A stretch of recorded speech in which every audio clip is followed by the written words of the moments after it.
À partir de maintenant, chaque fois que la République islamique d'Iran tirera sur un navire dans le détroit d'Ormuz, que ce soit avec un missile, une roquette, un drone ou tout autre engin ou arme, les États-Unis bombarderont et détruiront un pont ou une centrale électrique, y compris ceux situés à proximité ou dans la capitale, Téhéran. Alors, écoutez, dans la nuit, on a eu la 11e attaque consécutive sur Téhéran, et c'était l'une des plus importantes jusqu'à présent. D'après les informations que nous avons ici venant de Lord Bebo, l'intensité de cette attaque a dépassé celle des jours précédents dans toutes ces différentes villes. Vous voyez, ça fait pas mal de monde, ces 11 villes différentes, y compris Téhéran. Vanderbosch, encore une fois, est souvent touché, Parchin aussi, très souvent, et Tabriz est frappé régulièrement.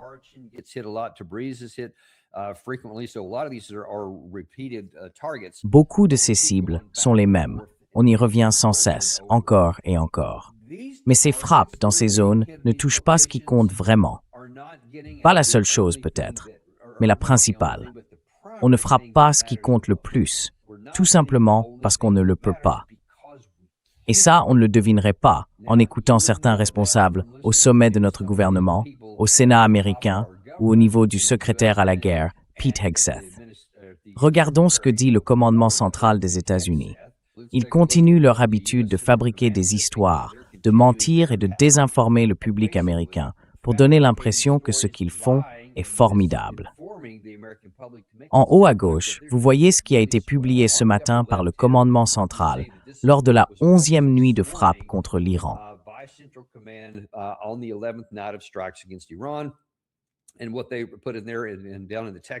Et ce qu'ils ont écrit là, dans le texte, c'est « Malgré l'agression iranienne, le détroit d'Ormuz reste ouvert au passage des navires commerciaux.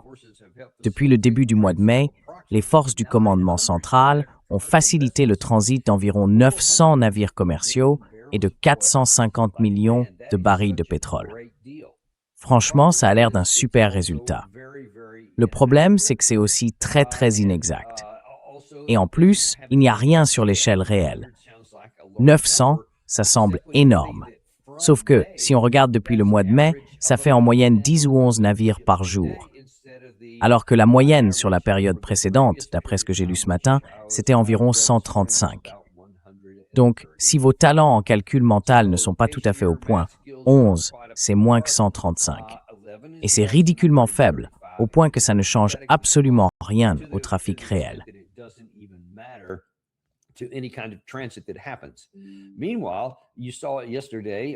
Pendant ce temps, vous l'avez vu hier, CNBC rapportait que les navires évitent le détroit d'Ormuz, alors que les combats qui reprennent mettent à rude épreuve ce corridor stratégique. Donc, malgré ce que le commandement central répète encore et encore, que tout est ouvert, que le détroit d'Ormuz reste fluide, et ainsi de suite, on voit bien que CNBC indique qu'au lieu d'une reprise régulière, le trafic maritime continue plutôt d'alterner entre ralentissement et reprise.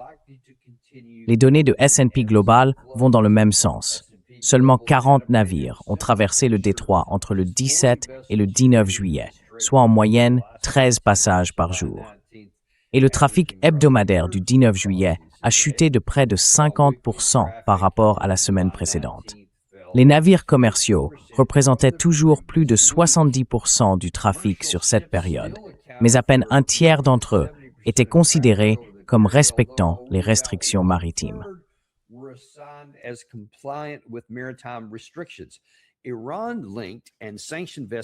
Les navires liés à l'Iran et déjà sous sanctions ont continué à dominer tous les mouvements. Et pourtant, bizarrement, ça n'a pas figuré dans le communiqué du commandement central. Ensuite, oui, on se vante de tous ces bateaux qui passent, mais la plupart sont ceux qui respectent les règles fixées par l'Iran. La majorité du pétrole exporté l'a été parce que les Iraniens avaient anticipé comme toujours, que ce soit sur le plan tactique, opérationnel ou stratégique. Leur capacité d'anticipation continue de leur rapporter gros. Et cette fois encore, ça leur a bien servi parce qu'ils avaient déjà un grand nombre de navires prêts à partir. Donc, dès que les blocus ont été levés, ils se sont précipités vers la sortie et ils sont partis. Et si je ne me trompe pas, J'ai lu quelque part qu'ils avaient réussi à faire sortir environ 50 milliards de dollars de pétrole. C'était du pétrole iranien, destiné à des clients iraniens, principalement en Chine, en Inde et dans d'autres pays d'Asie.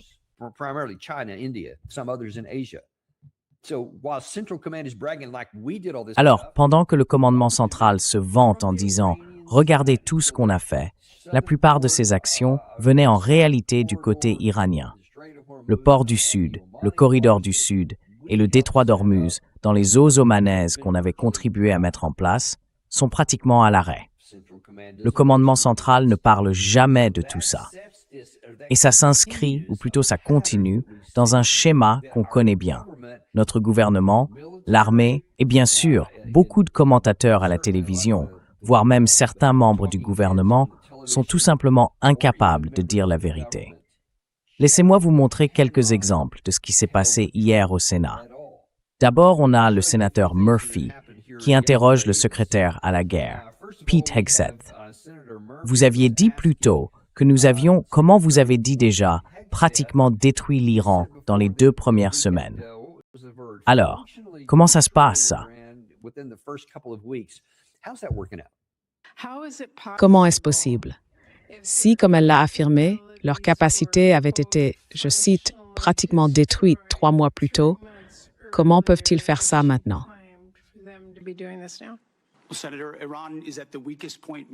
Sénateur, l'Iran est aujourd'hui militairement au point le plus faible qu'il ait connu depuis 10 ans, peut-être même depuis 47 ans.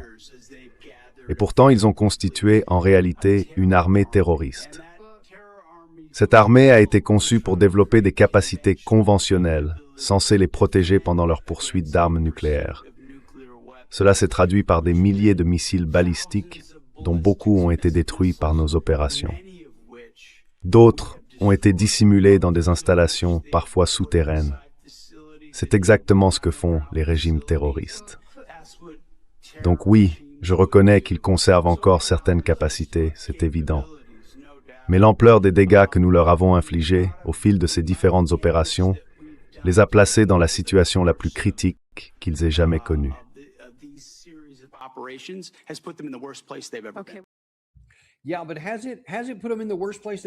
Oui, mais est-ce que ça les a vraiment mis dans la pire situation qu'ils aient jamais connue?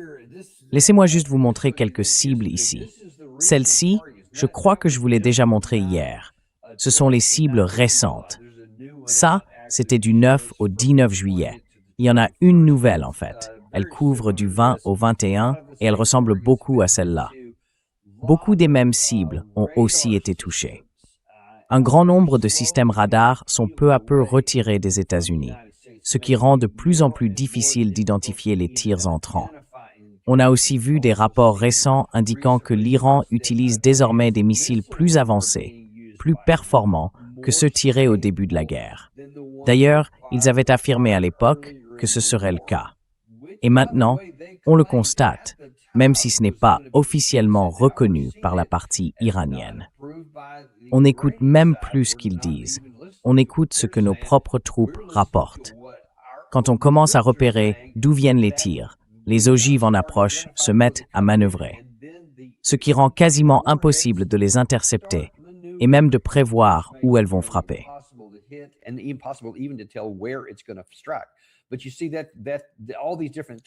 Mais vous voyez que toutes ces cibles différentes sont touchées, toutes ces bases américaines. Et pendant ce temps, on constate qu'ils ont des portées et des capacités de plus en plus grandes. Parce que vous voyez, certaines de ces mêmes cibles que j'avais montrées sur le premier écran, eh bien maintenant, voici les différentes catégories de missiles balistiques ou de drones longue portée nécessaires pour frapper ces cibles. Et ça montre que leurs capacités sont vraiment solides. Alors, quand le sénateur demande au secrétaire à la guerre comment il se fait qu'ils aient pu être, soi-disant, détruits en avril et en mai, et que tout à coup, ils continuent à frapper ces objectifs. Oui, merci. Voilà, celle du 20 et du 21. Merci, Gary. Vous voyez, ils continuent à frapper chaque nuit.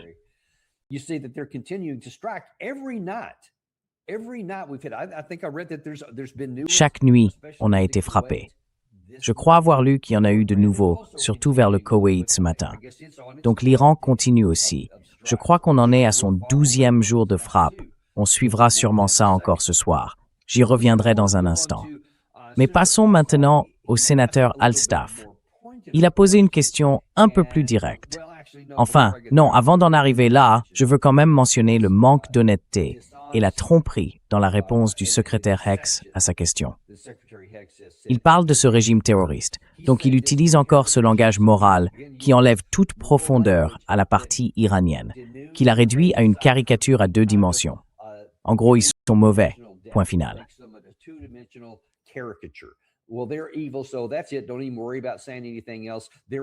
Ne t'inquiète même pas de dire autre chose. Ce sont une armée de terreur, pas une force de défense nationale, pas les gardiens de la révolution, pas une armée, un groupe terroriste. Tout est fait pour déclencher automatiquement des associations dans ton esprit, pour que tu n'aies pas à réfléchir. C'est voulu. Ce n'est pas un oubli, et ce n'est pas juste un appel à l'émotion. C'est une intention délibérée de supprimer toute réflexion. Donc, bon, ils sont méchants. Alors peu importe. On se dit qu'on ne peut pas traiter avec le mal.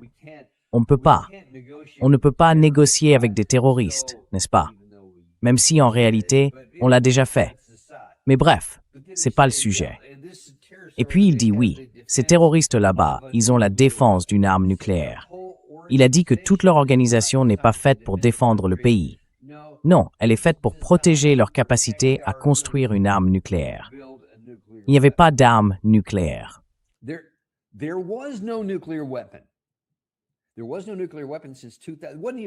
Il n'y avait plus d'armes nucléaires depuis 2000.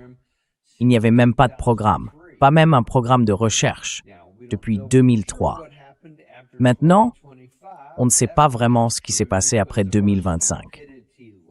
Ça, c'est vrai, à cause de notre stupidité l'an dernier, quand on a déclenché une guerre qui n'avait pas lieu d'être, soi-disant à cause d'armes de destruction massive que nos services de renseignement disaient ne pas exister.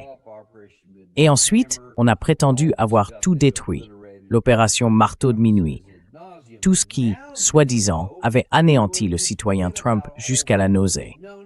Et maintenant, on voudrait juste oublier tout ça et dire « non, non, non, ils en avaient ». Et c'est ce qu'ils font. Vous voyez, ces deux choses sont incompatibles. On ne peut pas avoir des services de renseignement qui disent, même cette année, en 2025 et 2026, publiquement devant le Sénat, qu'ils n'avaient pas de programme d'armes nucléaires.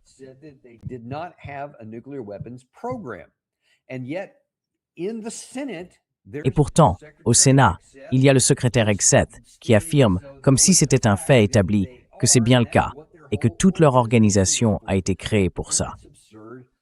C'est absurde, parce que franchement, si c'était vrai, pourquoi, après 47 ans, n'aurait-il jamais réussi à en produire un jusqu'à l'opération Midnight Hammer? Enfin, 46 ans plutôt.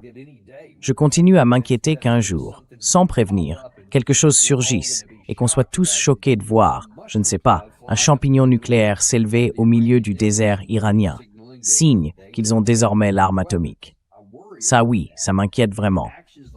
Et des actions comme celle-ci, comme celle du secrétaire Hegseth, ne font que les pousser un peu plus sur cette voie.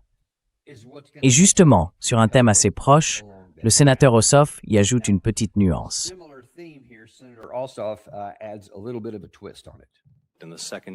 Lors de la 2e semaine du conflit, vous avez déclaré que l'armée iranienne avait été, je cite, « détruite » et, je cite encore, « rendue incapable de combattre ».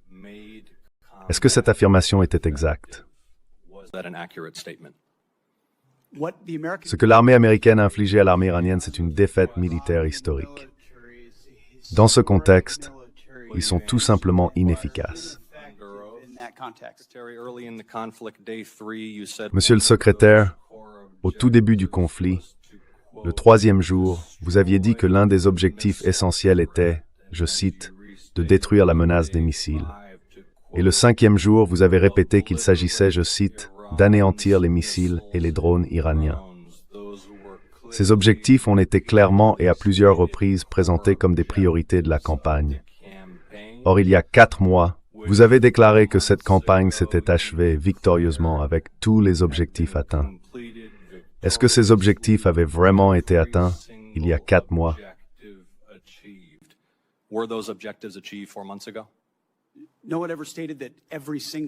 Personne n'a jamais dit que tous les missiles avaient disparu.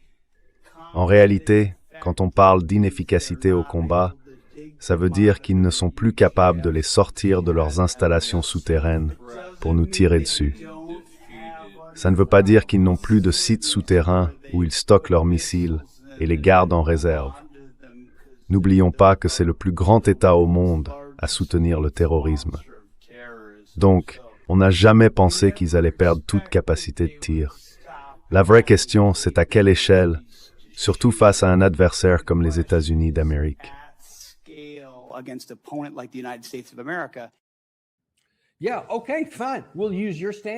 D'accord, très bien. On va prendre ton critère alors. À grande échelle, ça ressemble à quoi? Là, on parle d'un peu plus d'une semaine. Gary vous en a montré un autre, encore une fois, ces 2 dernières nuits ici. Eh bien ça, c'est à grande échelle. On continue de perdre des soldats. On en est maintenant à plus de 500 blessés et 18 morts. Et ce chiffre va presque sûrement continuer à grimper. Chaque jour, on tire sur l'Iran et ils nous répondent. On ne peut pas les arrêter. On ne peut pas les empêcher de lancer des missiles.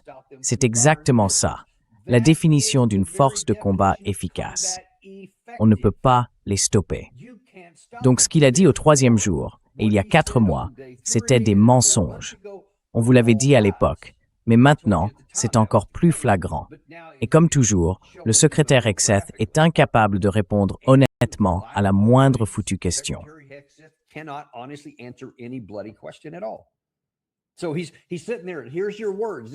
Alors, il est assis là, et voici vos propres mots. C'est ce que vous avez dit. Malheureusement, je n'ai pas vu toute l'audition, donc je ne sais pas s'il a montré un graphique, comme celui qu'on affiche pour vous maintenant, pour illustrer ce qui est touché à grande échelle. Alors, comment concilier ces deux choses? Bien sûr, il n'aurait pas répondu à la question, même s'il l'avait voulu, parce que le secrétaire Hegseth est incapable de dire la vérité. Et tout comme Zelensky, qui ne peut pas dire la vérité et qui nuit à son propre pays, le secrétaire Hegseth et donc son supérieur, le président Trump, qui ment de la même manière, nous font du tort. Parce que nos forces armées continuent de perdre la capacité de tirer des missiles offensifs et défensifs.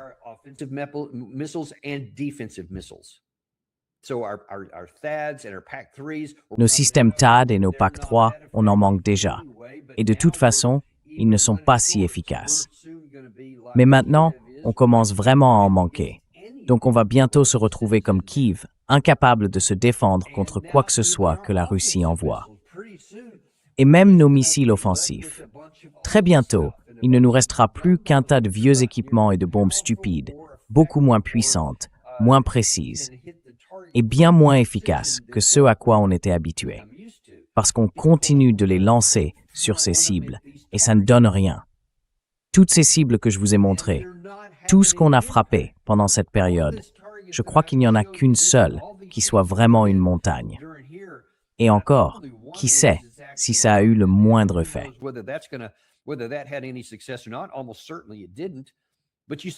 Presque certainement non. Mais vous voyez, on continue de tirer sur toutes sortes de cibles différentes. Et croyez-moi, ce n'est pas juste un missile par cible. Chacune d'entre elles a sans doute sa propre série d'objectifs. Donc il y a probablement 420, 420, 100, peut-être même plus de missiles de type variés utilisés pour frapper cette liste de cibles. Chaque jour, nos stocks diminuent. Alors, si jamais on se retrouve en guerre avec un adversaire de même niveau quelque part, et croyez-moi, eux aussi savent faire des calculs, ils voient nos stocks, ils voient nos capacités, les limites de notre base industrielle de défense, et ils se disent « Continuez comme ça, les gars. » Vous vous affaiblissez un peu plus chaque jour.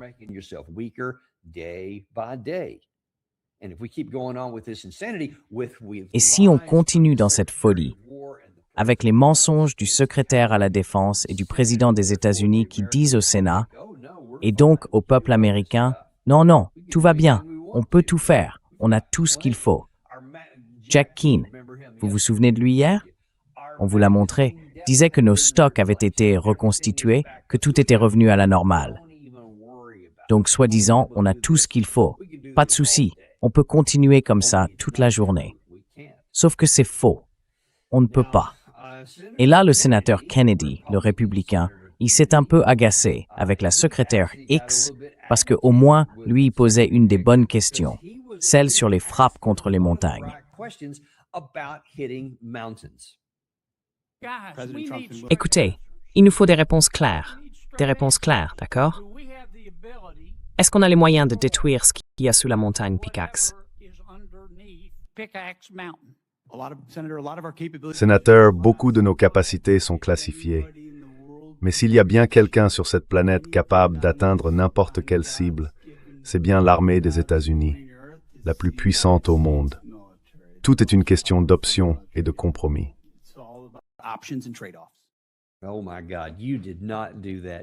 Oh mon Dieu, tu n'as pas fait ça. Tu t'es pas caché derrière le fameux « Eh bien, vous savez, c'est classifié. Je ne peux pas vraiment en parler publiquement. » Ce n'est pas classifié. Tu peux dire ce qu'il y a dans la montagne Pickaxe ou pas. Ce n'est pas compliqué à comprendre. Ce n'est pas classifié. On a parlé de toutes nos bombes anti-bunker et de tout ce dont on se vantait sans arrêt en public. À ce moment-là, rien n'était classifié. Pendant l'opération Midnight Hammer, on a expliqué comment les B-52 avaient survolé la zone, largué tout cet armement et tout détruit. Non? C'était pas classifié à l'époque. Alors pourquoi ça le serait maintenant? Parce que ça marche pas. Ça n'a pas marché sur ces 3 montagnes en 2025. Vous avez fait exploser plein de choses en surface. Vous avez détruit les ouvertures, les rampes de sortie, les silos par lesquels ils pouvaient lancer et tout le reste, ou les accès par lesquels ils pouvaient entrer.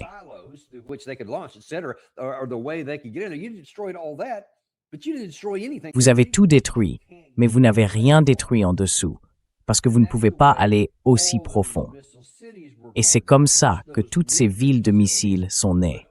Pas seulement les installations nucléaires, mais aussi toutes leurs villes de missiles. La montagne Pickaxe, si vous ne le saviez pas, c'est là qu'Israël, d'après ses services de renseignement, a récemment révélé et découvert, un peu sorti de nulle part. Ah, vous savez quoi? Il s'avère que l'Iran travaille en fait à fabriquer de nouvelles centrifugeuses, qu'ils ont d'autres matériaux retraités et qu'ils les ont déplacés vers la montagne Pickaxe. Et maintenant, ils relancent leur programme d'armes nucléaires. Pratique, non? Parce qu'on ne peut plus s'en prendre aux 3 sites qu'on connaissait avant, puisqu'ils ont été anéantis, selon le président Trump.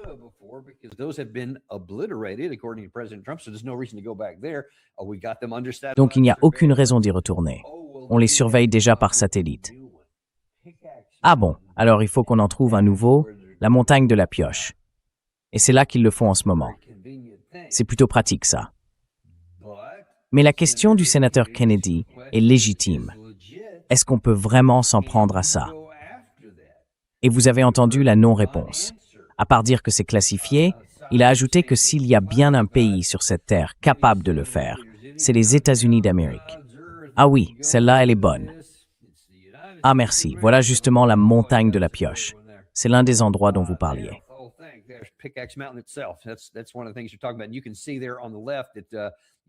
Et là, sur la gauche, on peut voir certaines des entrées de tunnels. Il y en a d'autres sur la droite. Dans cette description, on comprend qu'on peut frapper ces entrées de tunnels toute la journée, vraiment sans arrêt. Mais pour entrer à l'intérieur, et bien sûr, ce n'est pas à l'échelle, il faut descendre très profondément. Ce n'est pas très différent de l'installation de Yas qu'on vous a montré, où tout est enfoui très loin sous terre. Donc, ce n'est pas si simple d'atteindre l'intérieur. En résumé, on ne peut tout simplement pas y accéder.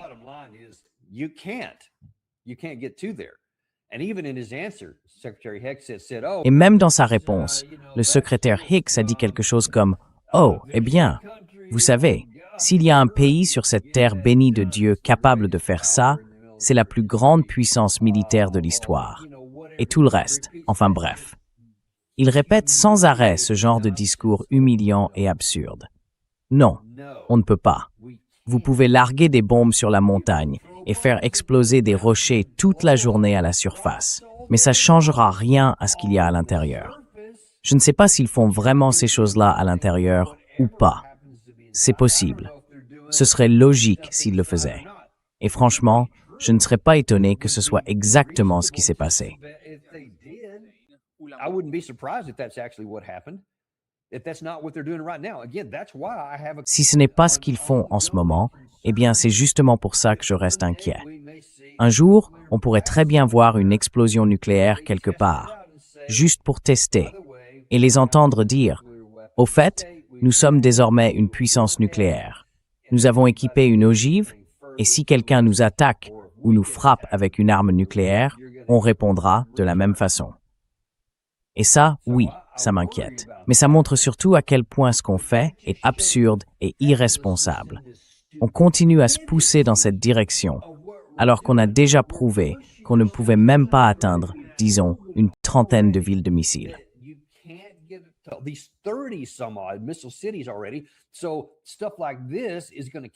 Des choses comme ça vont continuer à se produire, parce qu'ils peuvent encore lancer leurs attaques, atteindre leurs cibles et continuer à blesser ou tuer des Américains. Tout ça parce qu'on est tellement arrogant qu'on refuse d'arrêter ce qu'on ne réussit pas. Et même quand on lui montre ses propres paroles, ce qu'il a dit il y a quelques mois et qui n'est plus vrai aujourd'hui, quand est-ce que ça va changer? Jamais. Il ne sait pas dire la vérité, et eux ne savent pas reculer. Ils ne savent rien faire d'autre que s'entêter dans l'échec. C'est sidérant de voir à quel point on régresse sur ce sujet précis, qu'on soit incapable de dire la vérité sur quoi que ce soit, et pire encore, qu'on ne sache même plus reconnaître quand une stratégie a échoué.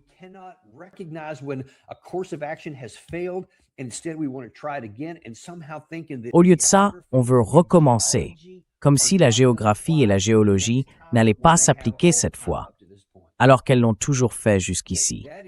C'est presque du suicide. C'est de l'autodestruction. Donc, on va continuer à réduire nos stocks, on va continuer à lancer les quelques missiles qu'il nous reste, y compris les missiles intercepteurs, on va continuer à les épuiser jusqu'à ce qu'il ne reste presque plus rien. On ne peut pas tenir 40 jours de plus, et on en est déjà au 11e. On ne peut pas continuer 40 jours encore à envoyer autant de munitions, parce qu'à ce rythme, on va tout simplement en manquer. Après, il ne restera plus que ce qu'on pourra trouver dans les réserves. Et ce ne sera pas du bon matériel. Et ça ne marchera pas non plus.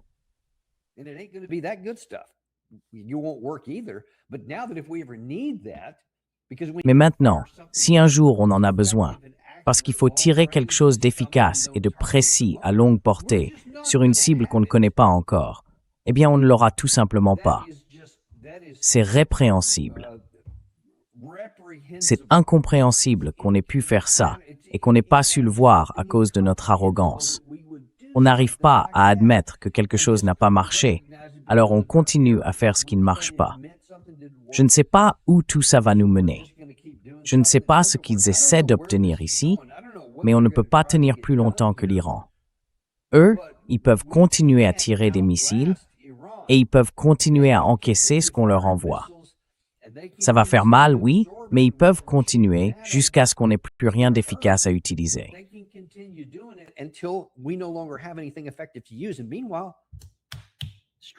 Et pendant ce temps, le détroit d'Ormuz reste fermé. Bab el-Mandeb, à ma connaissance, est toujours fermé au pétrole saoudien, en tout cas. Résultat, l'offre mondiale reste limitée. En clair, ça fait monter le prix du pétrole. Le diesel augmente parce que les stocks diminuent. Le kérosène augmente parce que les stocks diminuent. Les engrais ne sortent toujours pas. L'acide sulfurique ne sort pas. L'hélium non plus. Tout ça a des répercussions et ça crée des effets en chaîne sur les économies du monde entier. Et tout cela est aggravé par ce que nous faisons ici. Bon, il va falloir attendre et voir ce qui va se passer maintenant. On va bien sûr suivre ça de près. Et d'ailleurs, on a encore 2 très bonnes émissions qui arrivent pour vous juste après, à 11h.